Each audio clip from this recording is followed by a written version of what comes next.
money, power, influence, violence, and fear. To the feds, that is a recipe for racketeering.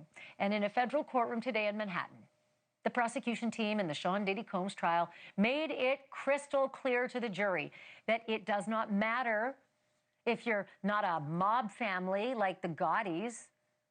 It doesn't matter if, say, you're a rap music mogul like Diddy. The law is the law, and Diddy broke it over and over again, they said. In her 4-hour closing argument today, Assistant U.S. Attorney Christy Slavic made it real easy for this jury. She told them they don't even have to believe everything that the prosecutors have laid out over these last 7 weeks. She said it only takes one single freak-off that was the product of force or fraud or coercion. And that, she said, equals sex trafficking, period. The mere act of supplying people in those freak-offs with drugs, that includes enough crimes right there to equal racketeering, she said.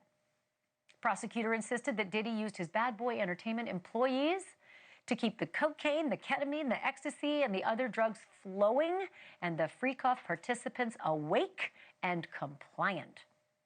But she said that he also allegedly used those same assistants and his security staff for crimes that an old-school mob boss might recognize. Crimes like kidnapping. Here are the cases that the prosecutor actually laid out. She said that Cassie Ventura was forced to stay in a hotel for a full week in 2009 until her bruises were no longer visible after being beaten by Diddy. And that an ex-Diddy employee named Capricorn Clark was kidnapped twice. Once by a Diddy stooge named Uncle Polly, they said, who threatened to dump her body in the East River. And another time by Diddy himself, they said, while on a mission to kill the rapper Kid Cudi, who was dating Cassie at the time. As for another racketeering crime, arson. The prosecutor said Diddy's alleged firebombing of Kid Cudi's Porsche certainly does count, as does bribery. When the prosecutor reminded the jury of the $100,000 that Diddy allegedly paid to keep that hotel surveillance video of Cassie being beaten senseless under wraps. As far as the sex trafficking charges go, the government told the jury that just because Cassie and Jane may have been willing in some of the freak-offs does not mean they consented to all of them. And they said it only takes one. If they didn't consent to one, then it's sex trafficking, then it's forced labor. Diddy refused to take no for an answer, the prosecutor said, and rarely in his adult life did he have to. But now, she said, it is time to hold him accountable. And believe me when I tell you, I have literally just skimmed the surface of a speech that went on almost 5 hours and tees up the defense for an uphill climb in their closing arguments tomorrow. Joining me now to dig a little deeper is Emilie Hagen, who has been reporting from the Diddy trial for weeks now. First of all, Emilie, did I get your name right? Emilie Hagen? You did. Is that the right Thanks, Ashleigh. Okay, good. Good, good. All right, so I saw your TikTok today, and you talked about a vibe shift. Tell me about that. 100%. I've been covering this since jury selection, and up until today, I feel like the content creators and it's kind of felt like a circus out there. I'm going to be honest.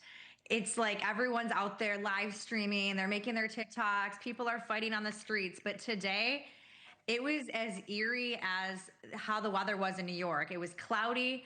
People came into the courtroom and it was like they sucked all the energy out of you like a vacuum. And even Diddy himself's body language mirrored all of the reporters in the crowd and the hundreds of law students that traveled across the country today to come and fill up 3 overflow rooms, which we haven't seen yet. Usually when I get to court, they say, go up to room 24B. That's the overflow room if you can't make it into the main courtroom. Today, they were like, head up to 15A. They had opened up 2 extra overflow rooms because that is how much attention this case drew on the closing day. So it was a really crazy vibe shift, Ashleigh. Well, so the vibe shift, like people screaming outside, people angry about getting, a yeah, place, and like it was there's aggressive. always that.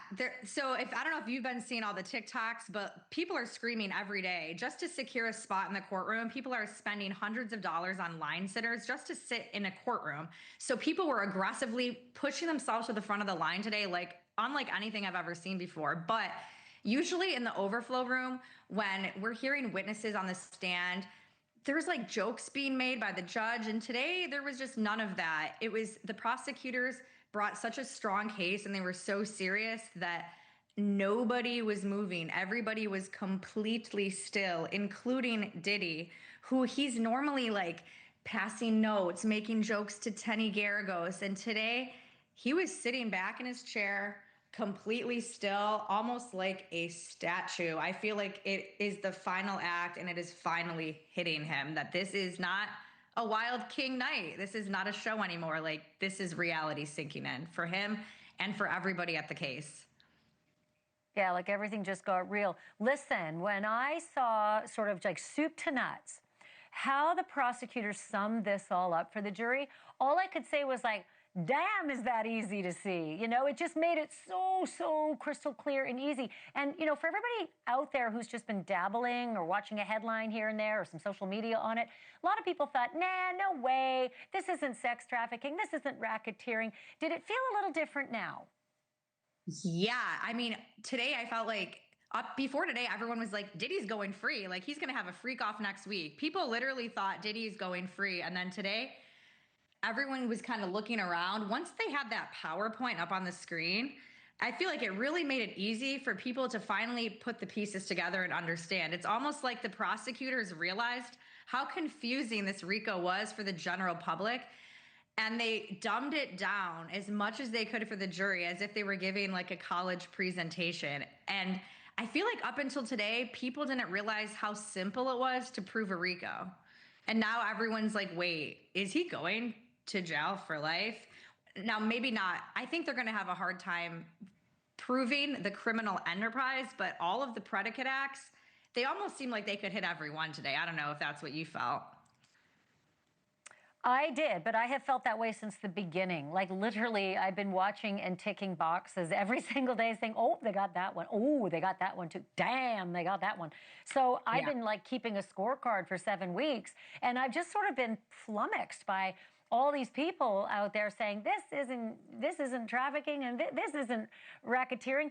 I've seen the Southern District of New York do a sex trafficking and RICO charge with someone I know. So I really feel like they nailed this one. And I feel like you said they nailed it on each and every one. I did. And I think the reason that the public has been kind of saying that, oh, is it Diddy? Yeah, that was my son. He does this all the time, Emily. That is my son, and he's almost 20, and he still doesn't know when I'm live on TV. You got to put it on vibrate, Ashleigh. So yeah, I know, it was such a dumb move. Dumb no, move. that was louder than the courtroom today. Like, I'm telling you, it was so quiet. It's usually very bizarre. And I feel like today, people were like, wait, we're actually at a court trial. I feel like up until today, people thought this was just like one big happy hour. Like the creators are picking their favorite football team, making bets. And today we're like, wait, this is actually a real trial for Diddy. And it just got a little bit, I don't know. It's a little too real. And then we saw the daughters today for the first time. The twins came. We haven't seen them since week 1. They were there the first week supporting their father. And then today they walked in matching white pinstripe suits, holding their sister Chance's hand. And it just felt really emotional for everybody. And I feel like people at the case are getting really connected to it. But to your point as to why people, maybe you thought the RICO was a RICO, but everyone else thought it was a FRICO. And I think it's because of how charismatic the defense team is. Today, when the prosecutor got up on the stand, someone was like, how do you feel like she did? And I was like, I'm going to be honest with you. I couldn't even tell you her name. All the prosecutors this whole trial feel like they're just substitute teachers. But when the defense gets up there, it's like we're watching the Shawshank Redemption. They are putting on a show. And not only that, they are schmoozing with all of the content creators in the courtroom. Brian Steele's coming up to me going like this. Javier Donaldson's performing so much where the judge has to say, can you come back to the microphone? Like, we can't hear you. And they're schmoozing with us. So they're kind of gaining the trust of the content creators. So then we're going home, we're publishing this to our audience, and the public is like, Diddy's getting off. But then when the prosecutors are in the room, they don't even look our way. They mean business. You know what? I saw that with the jazz hands of Johnny Cochran. So now I can't be snowed at all. Hey, Emilie, thank you so much for this. Really great in the courtroom, and I want to have you back. Will you come back? Definitely. Hopefully we'll have a verdict soon, because I can't be living here talking about baby oil forever. Right? And it's summer. I know. Thank you so much for this. I'll be talking to you again soon.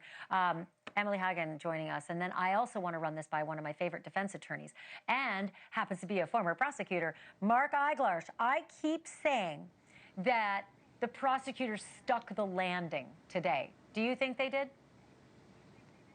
I thought they did an extremely effective job. But as always, I got to warn you, Ashleigh, you're doing something that I think is a little premature. You're popping the bubbly, you're dancing around, and you're excited that he's going to be convicted.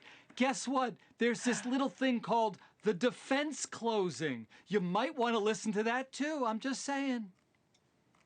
You know I will, and you know I'm excited for it.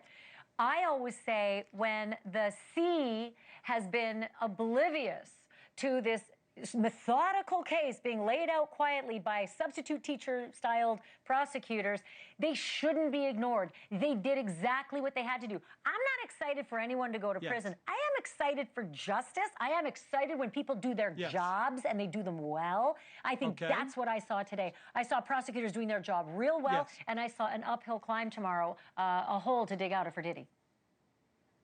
Okay, so yes, they did an effective job. They took a charge that all of us thought was reserved for Al Capone, the mafia, organized crime, and they applied it to the Tony Montana of the lube world. It was very effective.